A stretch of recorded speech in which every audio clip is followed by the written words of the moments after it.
All right, President Trump wrapping up a joint news conference in the Rose Garden at the White House alongside the Prime Minister of Spain, Mariano Rajoy.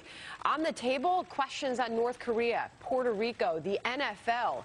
The president started out that joint news conference by saying that the U.S. and Spain are great allies and close friends. Addressing the people of Puerto Rico and the U.S. Virgin Islands, the president said it is a disaster there. He sends his hearts and prayers a week after they were slammed, obviously, by Hurricane Maria.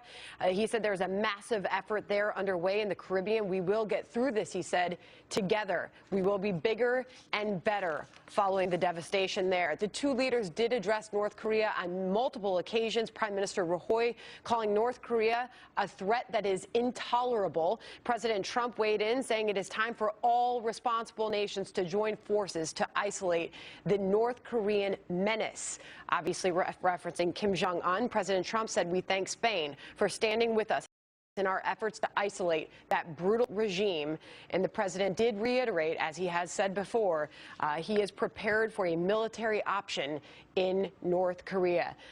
The Prime Minister of Spain and the U.S. President Trump, wrapping up a joint news conference at the White House. Please stay tuned to Fox News Channel and this Fox station for continuing coverage of this story.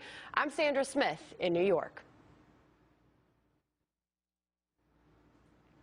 All right, we've got continuing coverage of President Trump's news conference with the Spanish Prime Minister, Mariano Rajoy. President Trump addressing the devastation that we continue to see in Puerto Rico, thanking first responders and saying he plans to visit the U.S. territory next week.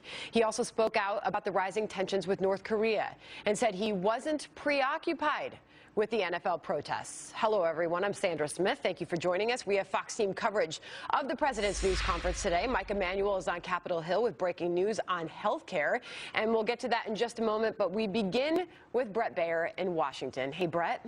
Hey, Sandra. Good afternoon. What did you think about what you just heard coming out of the Rose Garden at the White House? Well, I think the main message there was on Puerto Rico to say, we hear you, and we are going to be and continue to be providing supplies and material and also experts on the ground to help with the recovery. He cited the governor of Puerto Rico praising the interaction with FEMA and reiterated that he, President Trump, is going to Puerto Rico and the U.S. Virgin Islands on Tuesday. I think that is to kind of cut off some of the early criticism that they have seen.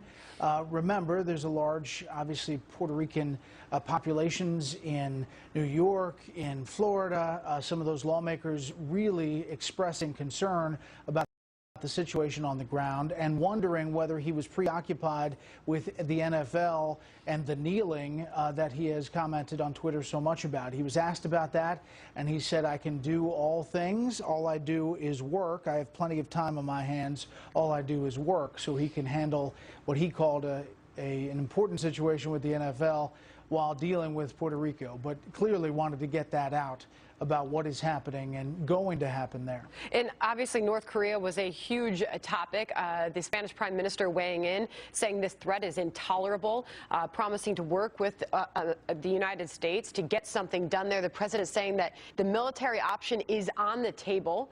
The U.S. is prepared to take that military option. If we have to, he says, take the military options. If we have to, we will. Yeah, and I think that is basically, Sandra, what he has said before.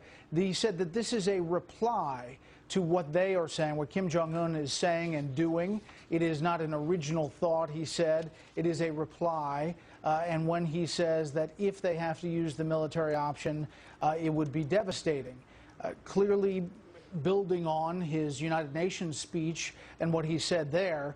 But in the prepared remarks said the ideal goal is a denuclearization of the Korean Peninsula and doing that through talking. Spain and the Prime Minister weighing in, saying that the world is on the U.S. side, and there's an example of that in the UN Security Council vote that was unanimous on those new sanctions. The president specifically, Sandra, singling out China and thanking the Chinese president for the financial moves that they've made in not trading and not dealing in the central banks. The sanctions, if you will, but they've used other words for those.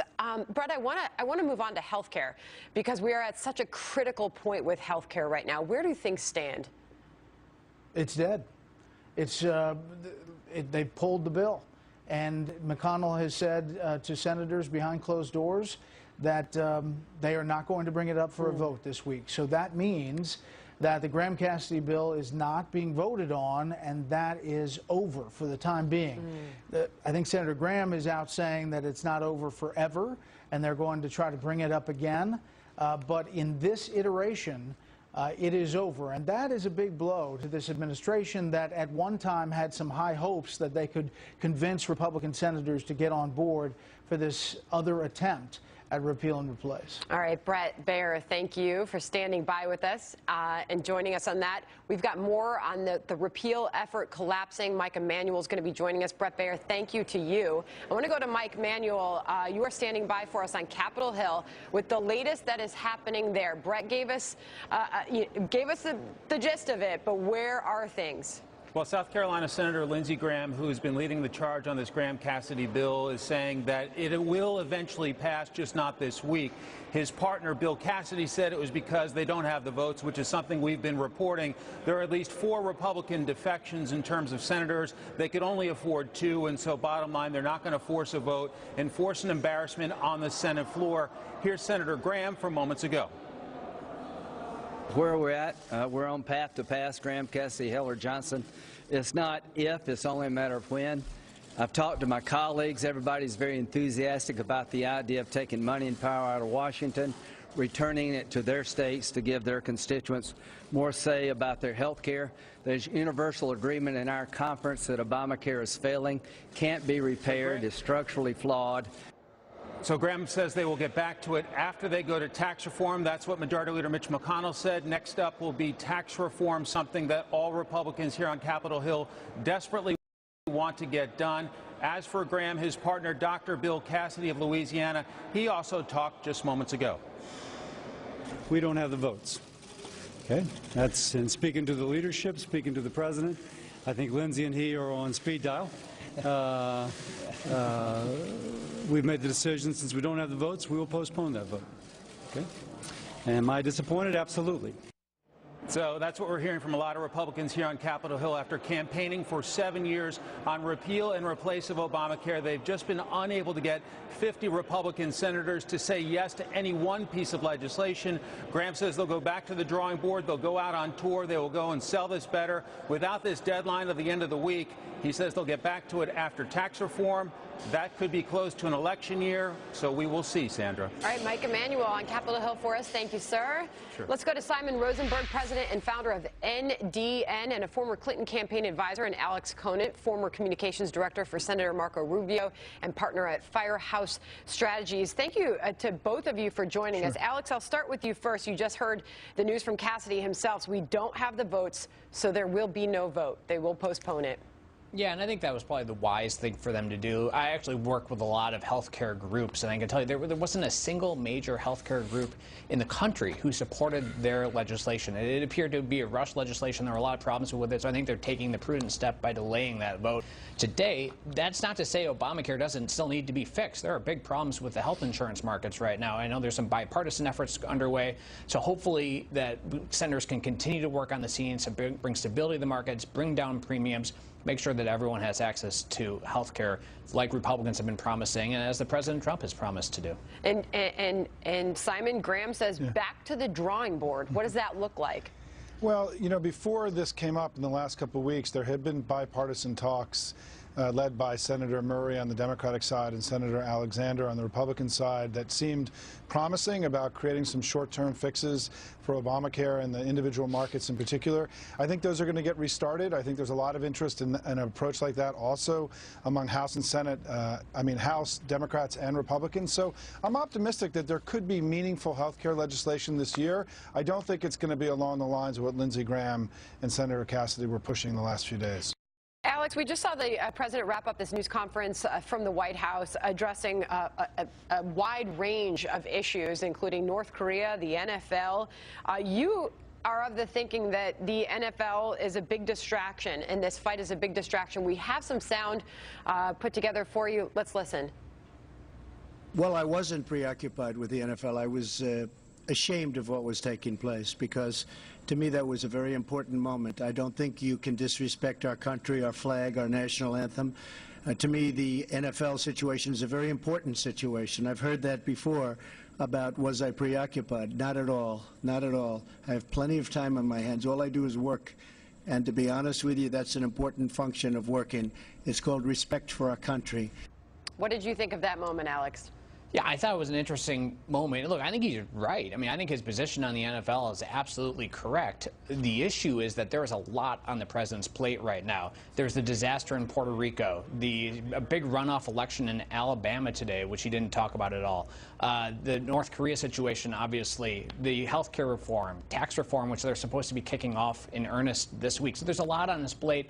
And I think any moment that he's talking about the NFL, while his base might like it, it's sort of a distraction from all these big other agenda items that in many ways are much more pressing to the nation. Certainly, if you were living in Puerto Rico right now, you're thinking your situation is a lot more dire than... But to be fair, Simon, he addressed Puerto Rico and the U.S. Virgin Islands and the devastation there out of the gate. He did. Yeah. No, there's no... Listen, I agree with much of what Alex just said. I don't really... and I think that the president has...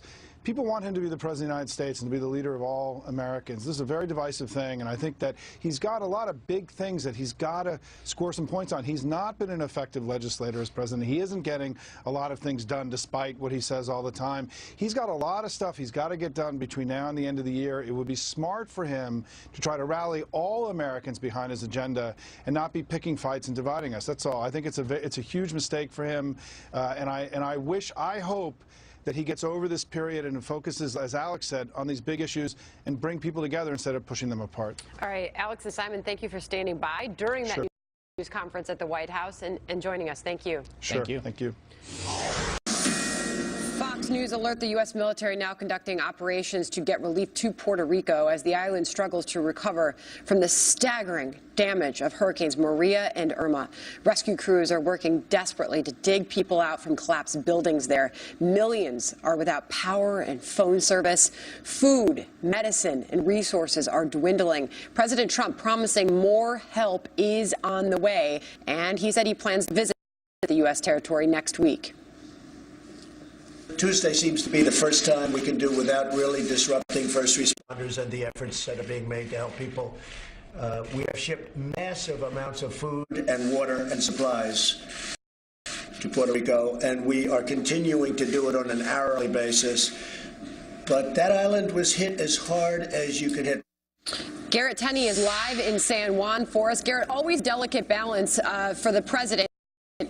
To not want to distract from recovery efforts, but still show up and support those people who are struggling so much.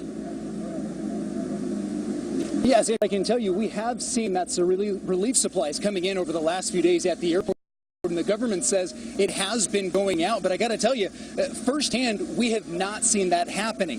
What we have seen are long lines like these across San Juan, this one particularly for gas, but also for basic necessities such as food and water. This line, it stretches on the cars all the way around the block for nearly a mile. A lot of these folks standing here in line to fill up gas tanks. I just talked to one couple a little bit ago that said they got in line at 5 a.m. this morning. Almost 9 hours later, they finally had a chance to fill up their tank. And for those 9 hours of waiting, all they could get is just $10 worth of gas due to those rations. You can see the government has placed armed officers at gas stations across the country to ensure that things don't get out of hand. And thankfully, that hasn't been happening across the country. There haven't been cases of that. But talking to folks the last few days, it's clear that their patience is running thin. No food, no water, no power or electricity, and no communication with the outside world. And they say this can only go on for so long. We're very patient people. We try to help each other, but there's a breaking point, and we don't see anything happen yet. I'm so sorry. We're getting to the point where patience is not an option anymore. We're trying to be patient, but we're kind of upset. And, Puerto Rico has been destroyed, basically. We need help. And Puerto Rico's governor is requesting more help from the federal government. The question at this point, though, is whether or not that help can get here soon enough before folks here lose patience and begin to take things into their own hands.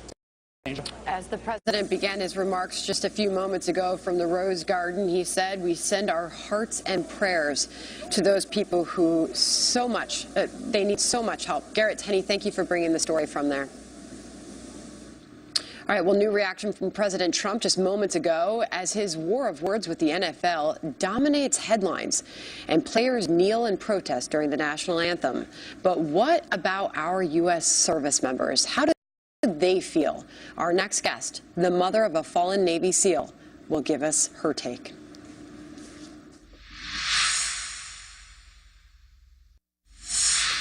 The Dallas Cowboys, including their owner Jerry Jones, taking a knee last night on Monday Night Football, but standing back up before the national anthem began. Jones says they sent their message while still respecting the flag. President Trump today tweeting, "The NFL has all sorts of rules and regulations. The only way out for them is to set a rule that you can't kneel during our national anthem." Meantime, U.S. veterans are divided on the protests and the president's response. My next guest is Karen Vaughn, ambassador for the American Warriors Initiative, and mother of fallen U.S. service member Aaron Vaughn, a highly decorated Navy SEAL killed in Afghanistan 6 years ago when his chopper was shot down. Karen joins us now. Karen, there has been so much happening on those football fields. What do you make of it all, considering your son's sacrifice? What breaks my heart is that the NFL is symbolic of the best America has to offer. Only in the NFL and other leagues like this can a person come from nothing and achieve greatness and have everything that the American dream offered them. And so to see them taking a knee and disrespecting the sacrifice that made that gift available is very disheartening. And I agree with everybody who's had the varying opinion, different veterans that, my son gave his life so that they would have the right to free speech, to do whatever they chose to do. But why choose the national anthem? The flag doesn't represent a president. It doesn't represent a police force. It doesn't represent any one body of people. The flag represents the American way of life, the dream of this country. And so that's what you're disrespecting. And I feel like it's got to stop. I agree with the president completely that this sport, has traditionally opened with the national anthem, with everybody standing at attention, respecting that moment, respecting what gave them the freedom to stand there on that day or night and play that game and make millions of dollars to do it, the American dream, and it needs to be respected. I agree. There needs to be a rule that this is just what it is, and then rule breakers pay the consequences. What would your son, Aaron, and we thank him for his service, he made the ultimate sacrifice. What do you think he would have thought watching these NFL games and seeing these players take a knee? I've said frequently that if Aaron ever saw somebody take the knee during the national anthem, he would help them to their feet, and he was capable of doing that. It would break his heart.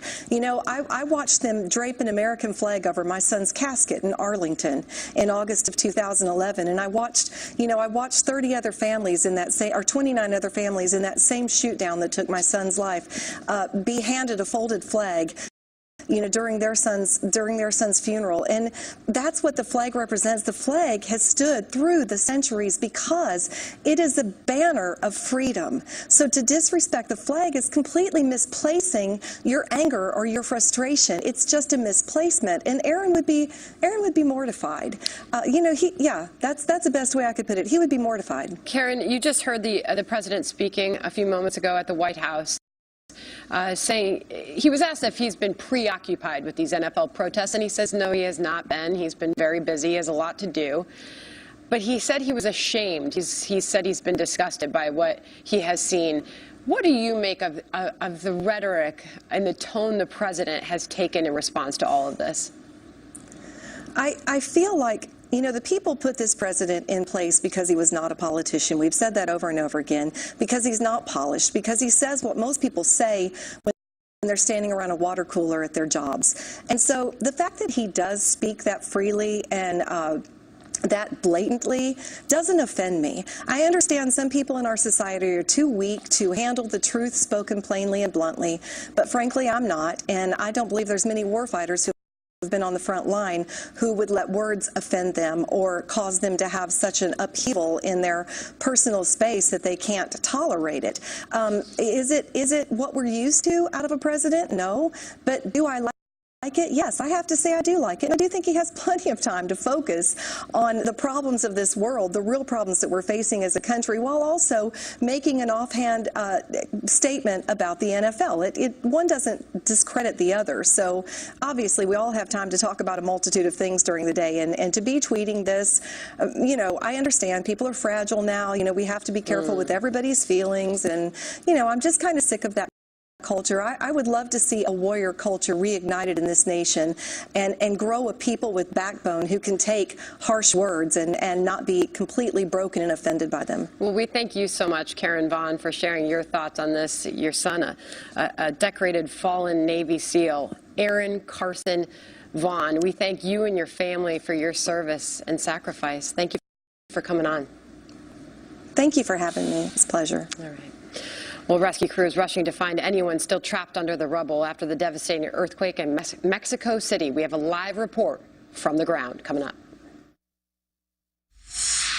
Recovery teams searching the rubble as rescue efforts wind down a week after the catastrophic earthquake in Mexico. Chief Correspondent Jonathan Hunt joins us in Mexico City. Jonathan? Sandra, the end of the search and rescue operations is, of course, at some point inevitable, but earlier reports that they would be formally ended by the government on Thursday are now being ruled out. We just got off the phone with Luis Felipe Puente. He is the head of the Civil Protection Agency here, which is coordinating the kind of search and rescue effort you see behind me, and he says there is no artificial deadline. They will search until they believe there is no point in continuing that search.